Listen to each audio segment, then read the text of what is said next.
이어서 정치 구구단 순서입니다. 이수기 시사인 선임 기자, 김우석 미래전략개발연구소 부소장 나와 있습니다. 두 분 어서 오십시오. 많이 덥죠? 네. 예, 오늘 111년 만에 최고로 더운 날이라고 합니다. 네. 예. 밖에 차 안에 있을 때는 몰랐는데 밖에 나와 보니까 엄청나더라고요. 예. 나중에 혹시 2018년 이후에 태어난 아이가 있다고 한다면 한번 꼭 얘기할 만한 거리가 하나 생겼습니다. 2018년 여름이 얼마나 더웠는지 아니. 예. 그동안에는 94년이 그렇죠. 굉장히 더웠다고 그랬었거든요. 예. 그랬는데 뭐 그거 유도 없는 것 같아요. 예. 정치권도 이렇게 더울 때면은 흔히 하한기다 이렇게 얘기하고 특별한 정치적 이슈가 없었는데 올해 여름 정치권은 하루도 논쟁이 그치질 않고 있는 것 같습니다. 먼저 기무사 개헌검토 문건과 관련해서 여당과 야당의 힘겨루기가 상당히 치열한 양상인데 말이죠.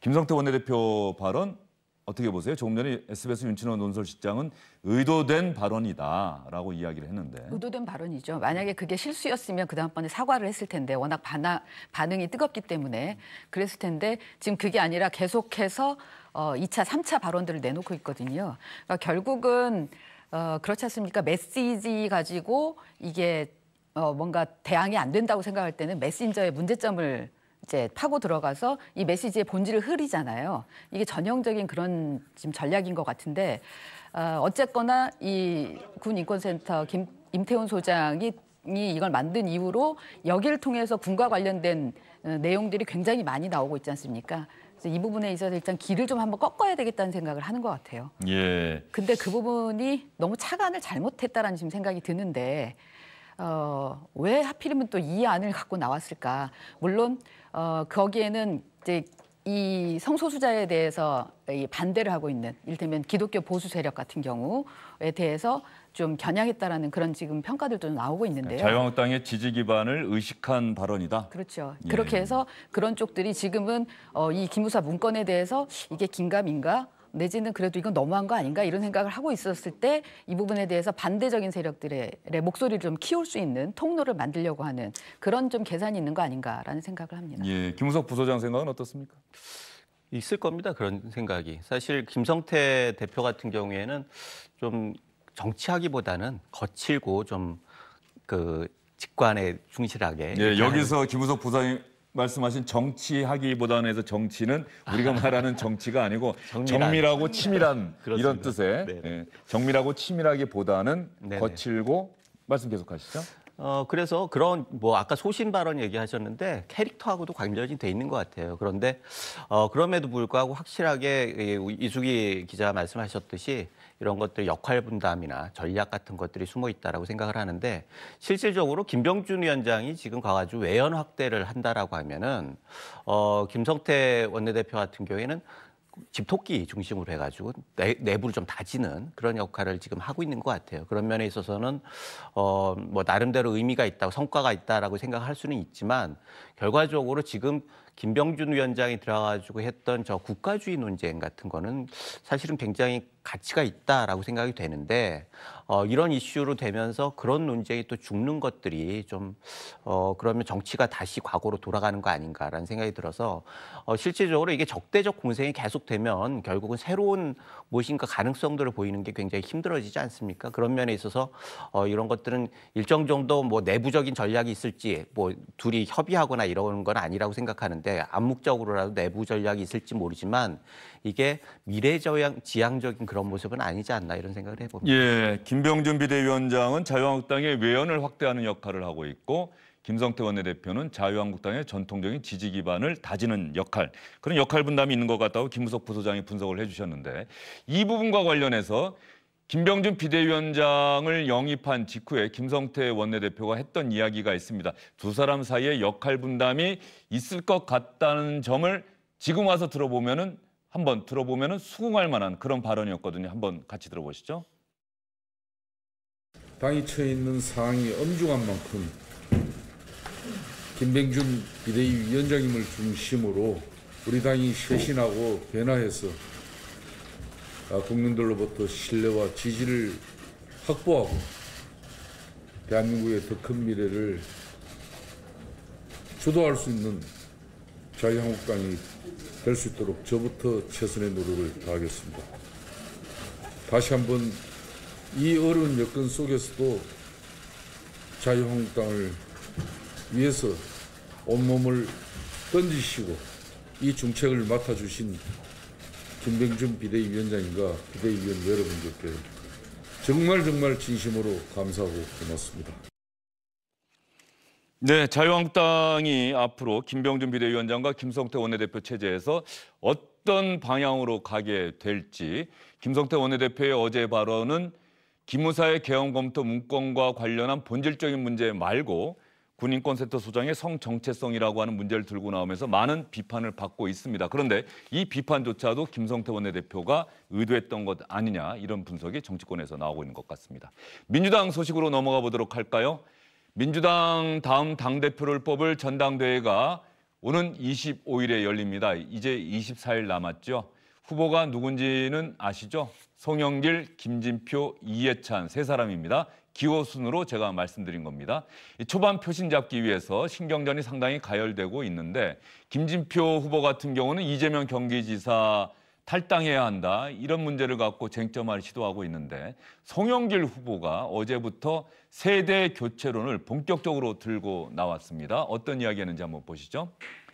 죽은 세포는 물러나고 새로운 세포가 생성돼야 조직이 건강하다.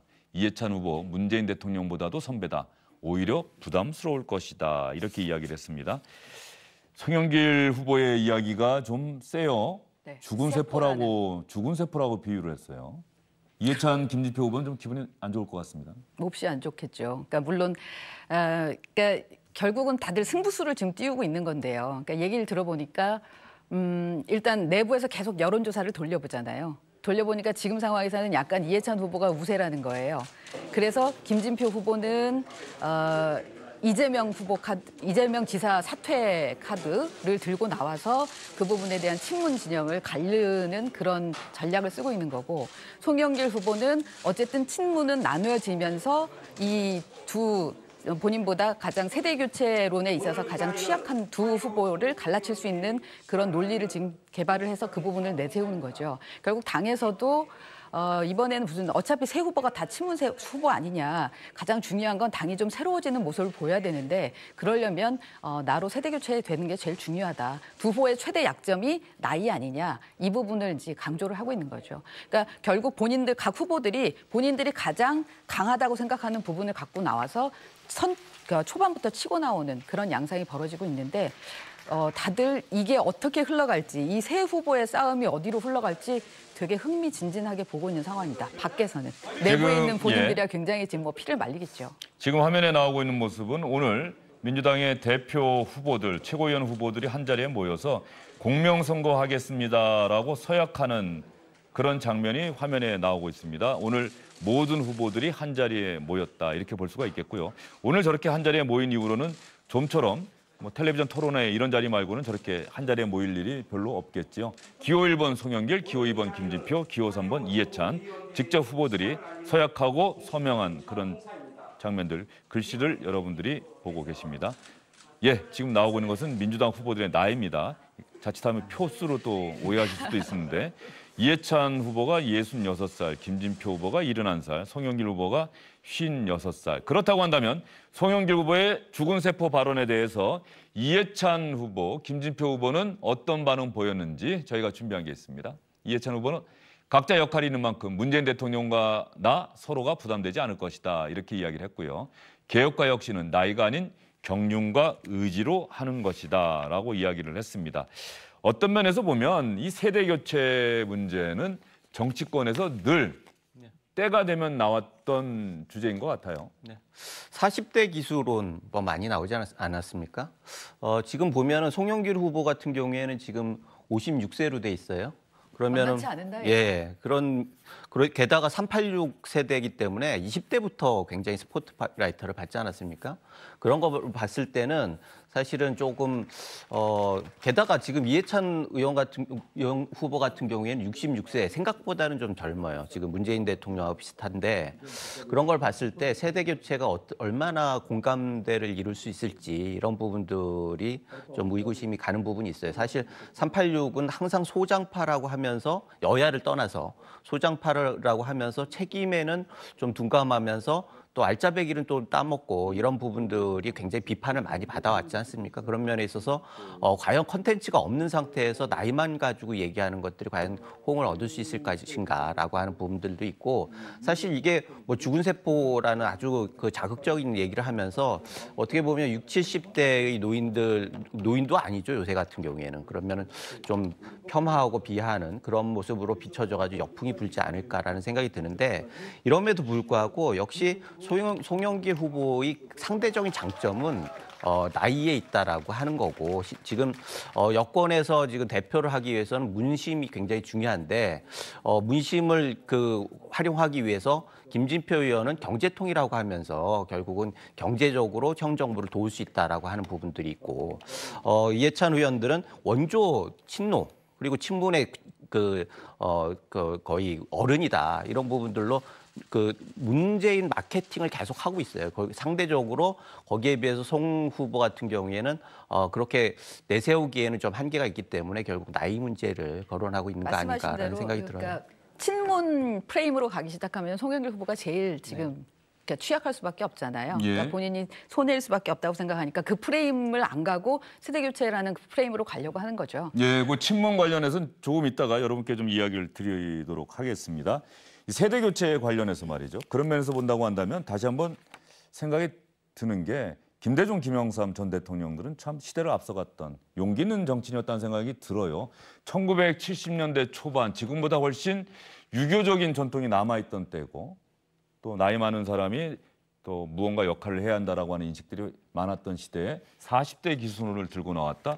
그 당시 유진산 야당 대표가 구상유치라고 하지 않았습니까? 그런데도 맞서서 40대 기순 들고 나왔고 마침내 대통령 후보도 됐단 말이에요. 어떻게 평가하세요? 그게 결국은 그러니까 시대를 앞서가는 그러니까 시대의 흐름이 어떻게 가느냐를 이제 잘 읽었다라는 건데요.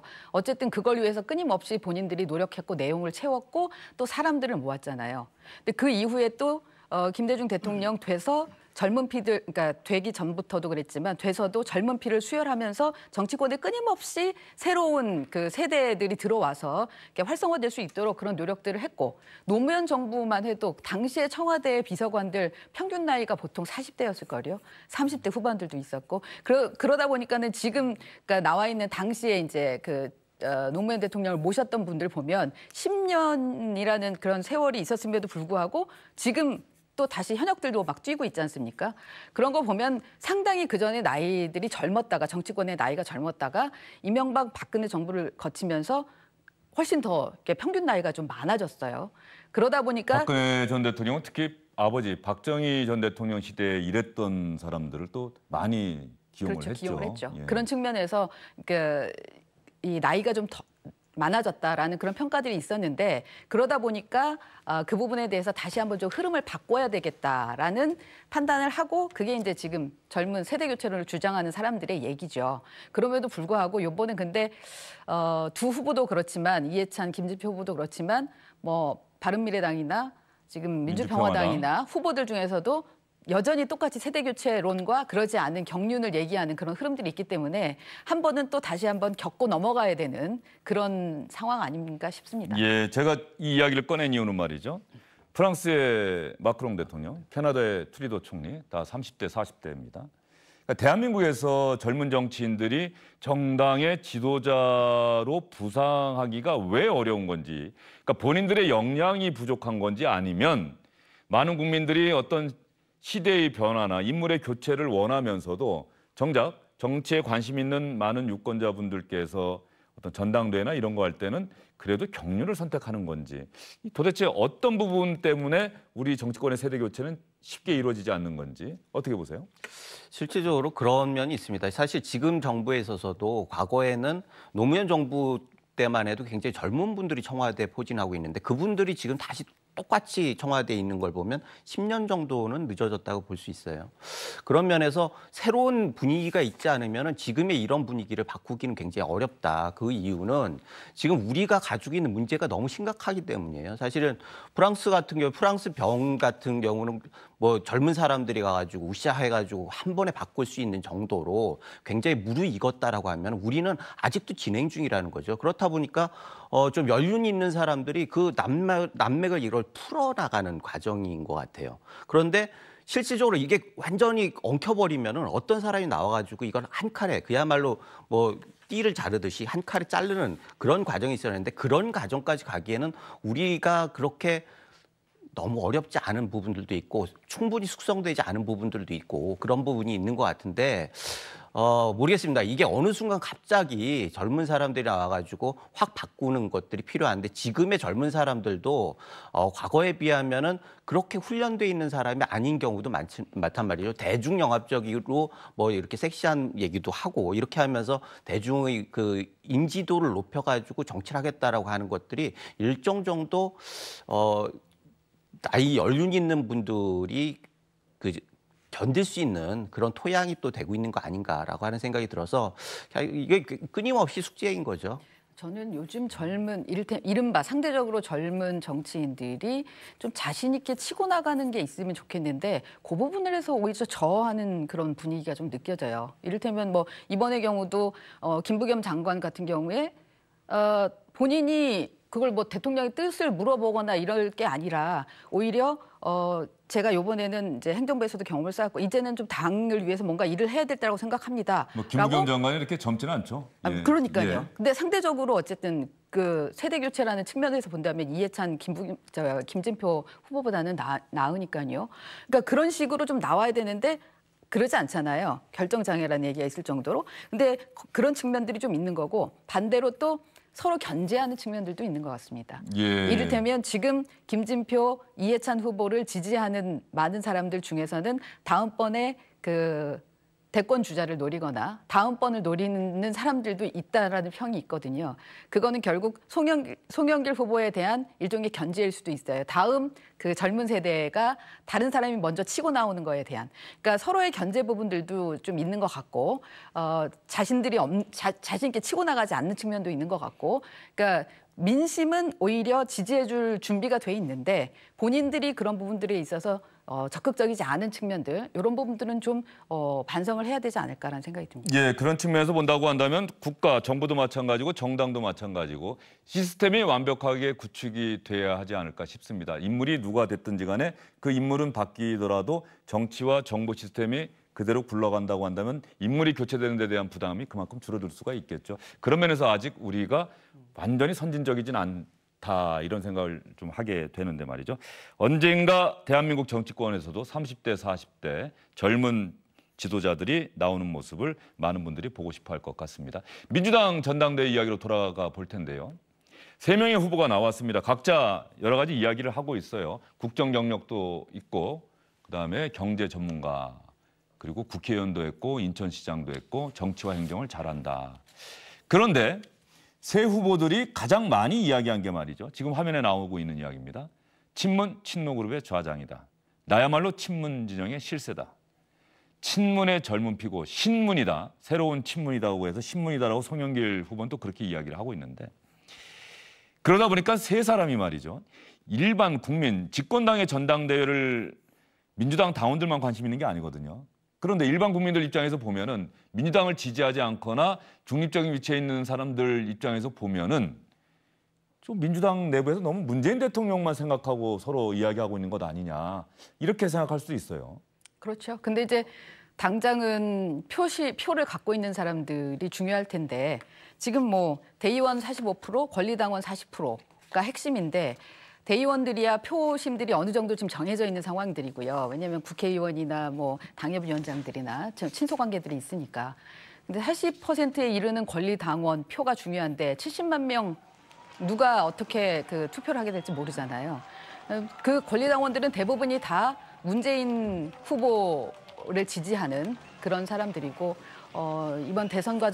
이번과 지난 2012년 대선 과정을 거치면서 지금 당에 들어온 측면이 있기 때문에 결국은 그래서 이 문심에 대해서 예민할 수밖에 없는 거고 그에 따른 전략들이 나올 수밖에 없는 거죠. 뭐 이재명 지사에 대한 거취를 얘기하는 것도 그런 친문 세력 안에서의 갈래치기라고 볼 수밖에 없는 거니까 계속해서 그 부분은 논란이 될 수밖에 없을 것 같아요.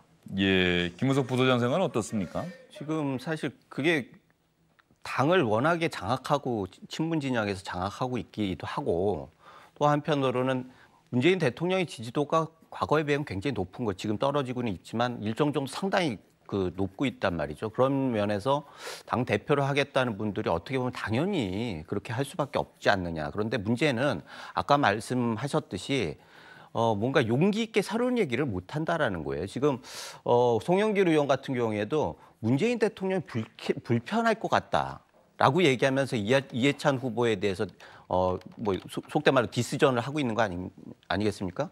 그리고 김진표 후보 같은 경우에도 친문이 불편하기 때문에 이재명 후보는 결단을 내려야 한다. 이런 식으로 해가지고 결국 문재인 대통령과 친문 진영에 대해서 일정 정도 메시지를 보내면서 표를 얻겠다라고 하는 전략을 보이고 있는데 이런 부분들도 어차피 득표를 위한 전략으로는 당연히 해야겠지만 플러스 알파 뭔가 자기 브랜드의 새로운 것들을 보여야 하는 거 아닌가라고 하는 생각이 들어서 안타까움이 있는데 이 중에서도 그래도 의미가 있다라고 하는 거는 김진표 후보 같은 경우에요. 실제적으로 어떻게 될지는 모르겠지만 청와대에서 진짜 선호할 후보는 김진표 후보인 것 같습니다. 네, 그 부분은 김우석 부소장의 개인 생각이신 거죠? 예, 개인 생각이신 거죠? 경제를 예. 강조하는 면에서 제가 얘기하는 건 제 생각인데 경제에 도움이 된다라고 하면은 사실 새 후보 중에서는 가장 강점 있는 게 김진표 후보 같은 경우고 어떻게 보면 야당에서 제 선호한 후보 같은 경우에는 이해찬 후보 정도 될 것 같아요. 저 개인 생각입니다. 예. 이해찬 후보 같은 경우에는 야당에서 공격하기에 딱 좋은 후보예요. 그러나 내부에서 결집하기에도 굉장히 좋고 그래서 과거에 비해서 이 진영 논리가 강화되는 그런 방향으로 간다라고 하면은 상대적으로 이해찬 후보가 유리할 것 같고 경제를 강조한다라고 하면은 김진표 후보가 좀 유리하지 않겠느냐 그런 생각이 듭니다. 예, 김우석 부소장 이야기 듣다 보면은 송영길 후보가 좀 서운하겠습니다. 송영길 후보는 좀 빼놓고 말씀하셨네. 예. 지금 친문을 아무리 얘기를 하지만 당이 미래를 생각한다면 앞으로 2년 후에 총선을 치를 때 민주당의 얼굴이 누구냐, 그 총선을 끌고 갈 사람이 누구냐를 뽑는 선거거든요. 결국은 2년 후를 보고 당원들이 이번 당대표를 선출해야 된다라는 그거는 잊지 않아야 될 것 같습니다. 예. 송영길, 김진표, 이해찬 3명의 후보가 출마한 민주당 전당대회 이야기를 좀 해봤습니다. 그런데 민주평화당과 바른미래당도 대표를 새로 뽑는데 말이죠. 역시 3당, 4당의 서름이라고 할까요? 관심도가 많이 떨어지는 것 같습니다. 민주평화당은 당장 얼마 남지 않았어요. 대표 뽑는 날이 8월 5일인가요? 예, 8월 5일 날 발표를 하는 거고요. 이미 투표는 들어갔습니다. 누가 출마했는지 혹시 아십니까? 기호순으로 얘기하면 최경환, 유성엽, 정동영, 민영삼, 이윤석, 허영 이렇게 6분이 나왔는데요. 허영은 동명이인이군요. 네네. 민주당의 강원도 춘천 당협위원장이 허영인데. 예, 다릅니다. 예, 다른 분이죠. 예. 네, 오늘부터 내일까지 전당원을 대상으로 해서 지금 보팅을 하고 있고요. K보팅이라고 중앙선관위 프로그램 이용해서 그리고 3일부터 4일까지는 이틀 동안에 참여하지 않은 당원하고 그 다음번에 일반인을 대상으로 해서 ARS 투표를 하게 되고요. 이분들의 결과를 당원 90%, 여론조사 10% 비중으로 가중치를 둔 다음에 그 결과를 5일 날 발표하게 돼 있습니다. 근데 어쨌든 여기서도 보면 지금은 최경환, 유성엽, 정동영 앞에 1, 2, 3번 현역 의원들. 예, 3분이 지금 이제 가장 세게 붙어 있다라는 얘기들이 나오고 있어서요. 요 3분들 중에서 당대표가 누가 나올까라는 부분들을 좀 관심 있게 보고 있는 것 같습니다. 정동영 의원 예전에 새정치국민회의 새천년민주당 대통합민주신당 거치면서 참 사자우를 토했던 그 명연설을 기억하는 분들이 많으실 텐데 아마 민주평화당의 대표 선거에 출마한 사람 가운데 가장 연장자나 가장 경륜이 많은 어느새 시간이 그렇게 좀 흐른 것 같습니다. 그래서 여기서도 정동영이냐 아니냐, 그러니까 세대 교체냐 아니냐 이런 얘기가 나오고 있는 거고요. 예. 14석의 꼬마 정당이긴 하지만 어쨌거나 다음번에 있게 될 정계 개편의 논란 이런 부분들이 있을 때 당 대표가 누구냐에 따라서 흐름이 바뀔 수 있기 때문에 그렇죠. 예, 그런 것 때문에 누가 당 대표가 됐느냐가 지금 중요한 것 같습니다. 사실 민주평화당 얘기는 이쯤 하고요. 예, 바른미래당 이야기로 좀 넘어가도록 하겠습니다. 바른미래당 이야기를 김우석 부소장에게 여쭐 텐데요. 누가 나오는지 혹시 아십니까? 아직까지 후보 등록이나 이런 건 안 됐기 때문에 자천 타천으로 거론되는 인물들 누가 있습니까? 일단은 손학규 전 고문이죠. 예. 그리고 나머지 분들은 말씀을 안 드리겠습니다. 왜 그러냐면 지금은 바른미래당은 손학규 민주평화당은 정동영. 예. 이게 일반적인 사람들이 가지고 있는 생각이에요. 그래서 양쪽에서 다 인물난인데 사실은 올드보이냐 아니면 그냥 보이냐 이런 부분들이 선택의 기로에 있는데 올드 보이냐 그냥 보이냐, 영 보이냐 올드 보이냐, 예. 뭐 그냥 보이가 보이냐. 영이니까. 예, 예. 그래서 이런 부분들은 뭐 현실적으로 극복하기가 굉장히 어려운 거죠. 그렇다고 하면 인물 가지고 뭔가 새로운 걸 변화하기는 굉장히 어려운 상황이라고 하면 이슈나 비전을 내세워야 하는데 사실 그런 부분들도 지금 명확하게 드러나지 않아요. 그런 면에 있어서 흥행에 성공하기는 굉장히 어렵고 지금 구조적으로도 좀 상대적으로 작은 정당이기 때문에 영향력의 한계가 있는 데다가 인물의 한계도 있고 비전과 뭐 정책 이런 것들이 독특하지가 않으니까 전체적으로 국민적인 관심이 많이 떨어져 있는 거 아닌가라는 생각이 듭니다. 네, 바른미래당에서는 재선인 김성식, 하태경 의원, 이준석 서울 노원병 지역위원장, 김영환 전 경기지사 후보 등 여러 명의 이름이 자천, 타천으로 거론되고 이미 있습니다. 두 분은 출마 선언을 했어요. 예, 이수봉 전 인천시당 위원장도 그렇고요. 예, 장성민 전 의원도 있고요. 예, 알겠습니다. 장성민 전 의원도 있군요. 예, 장성민 전 의원 이름 빼놨으면 큰일 날 뻔했습니다. 네. 예, 알겠습니다. 민주평화당과 바른미래당의 대표 경선 이야기도 여러분께 해드렸고요. 마지막 소식이 있습니다. 문희상 국회의장 노무현 전 대통령 묘역을 찾아서 참배했습니다. 이루 말할 수 없는 감회를 느낍니다. 우리 노무현 대통령께서 가장 그리던 세상은 사람 사는 세상이었습니다. 그 세상이 난 곧 오리라고 확신하고 있습니다.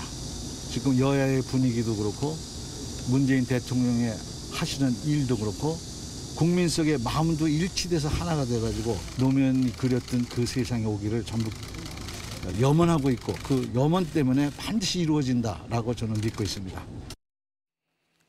문희상 의장이 노무현 대통령의 사람 사는 세상 그 염원을 다시 한번 강조를 했습니다. 그 염원 때문이라도 반드시 그런 세상 이루어진다고 저는 믿고 있다고 문희상 의장이 이야기를 했는데 박명록에 썼던 글이 하해 불택 세류라는 글입니다. 하해 불택 세류. 저게 아마 큰 바다는 가는 지류를 선택하지 않는다. 그런 면에서 본다고 한다면 따지지 않는다, 가리지 않는다, 협치하겠다는 뜻이겠죠? 예, 사마천의 사기에 나오는 얘기인데요. 그 앞에는 태산불사 토양이라는 말도 있어요. 큰 산은 그러니까 아주 작은 흙덩이들을 마다하지 않아서 이렇게 큰 산이 됐다라는 거고 말씀하신 대로 큰 바다는 또 아주 작은 그 지류들을 받아들여서 저렇게 깊어졌다 그런 뜻이어서 협치하겠다는 거고 그리고 많은 사람들과 만나겠다 그런 얘기들인 것 같습니다. 여기서 한 가지 드리고 싶은 말씀은 최근에 많은 분들 김병준 자유한국당 비대위원장도 봉화마을을 찾았습니다. 봉화마을로 왜 사람들이 몰리는지 여야 가리지 않고 왜 봉화마을을 찾을까요? 그 부분 한번 이야기를 하고 싶어요. 왜 그렇다고 보세요? 일단 협치 상징처럼 지금 돼 있는 거고요. 그동안에는 그러니까 노무현이라는 이 상징적인 인물이 굉장히 야당에서 이를테면 뭐 대통령으로 인정하지도 않았다거나 내지는 그 워낙 뭐 대부분 다 현충원에 계시는데 따로 떨어져 있어서 따로 가는 것 자체에 대해서 어려워하거나 아니면 외면하거나 이랬었는데 이제는 지금 노무현의 사람들이 그 여권의 주류를 형성하고 있고 심지어는 뭐 김병준 비대위원장처럼 그 노무현의 사람이 지금 제1야당의 비대위원장을 맡고 있기 때문에 결국 그 노무현의 정신이 무엇이었길래 지금 한 10년이 지나서 다시 그 부분에 대해서 조명하는 시대가 되었는가를 고민을 한번 해보자라는 생각들이 있는 것 같아요. 그다음에 그 부분이 다시 저렇게 봉화마을을 찾게 되는 그런 계기가 되는 것 같습니다. 김우석 부소장은 왜 여야 가리지 않고 각 정당의 지도자급 인사들이 봉화마을을 찾는다고 보십니까? 일단 물리적으로 뿌리를 찾아가는 거죠. 사실 뭐 지금 삼부 요인도 그렇고 말씀하신 대로 여야 대표가 다 친문 사람들입니다. 그런 면에서 자기 뿌리를 찾아가는 건 너무나 당연한 건데 문제는 노무현 정신을 어떻게 해석하느냐의 문제입니다. 지금 문희상 그 의장 같은 경우에도 노무현 대통령이 원하는 세상이다. 그렇게 말씀을 하셨는데 이거는 뭐 해석이 다 달라요. 사실은 뭐 문희상 의장 같은 경우에는 협치를 얘기했지만 현 정권 같은 경우에는 적폐청산 똑같이 또 적폐청산이라고 하면서 또 드라이브를 걸고 있고 그래서 이런 부분들이 어떻게 현실에서 적용이 될 것인가는 나중에 판단이 될 것 같아요. 그래서 박근혜 전 대통령이 그 대통령이 되셨을 때 박정희 전 대통령의 그 정부를 계승했다 이렇게 얘기들을 많이 해서 결국 박정희 전 대통령이 원하는 세상을 구현할 거 아닌가라고 하는 기대들을 했는데 결국은 박정희 정부도 지금 망가뜨리는 그런 결과가 됐어요. 그러면 지금에 있는 노무현의 사람들이 정말 잘해야지 노무현 정신을 그야말로 좀 현실적으로 선양을 하는 그런 방향으로 갈 수 있지 않을까라는 생각이 듭니다. 네, 노무현 전 대통령의 정신, 사람 사는 세상, 정치 개혁, 국민 통합, 동서화합 이렇게 떠오릅니다. 노무현 전 대통령이 이야기했던 그 시대적 가치가 시간이 흘러도 여전히 유효하다. 이 점만큼은 분명히 확인되고 있는 것 같습니다. 두 분 오늘 긴 시간 수고 많으셨습니다.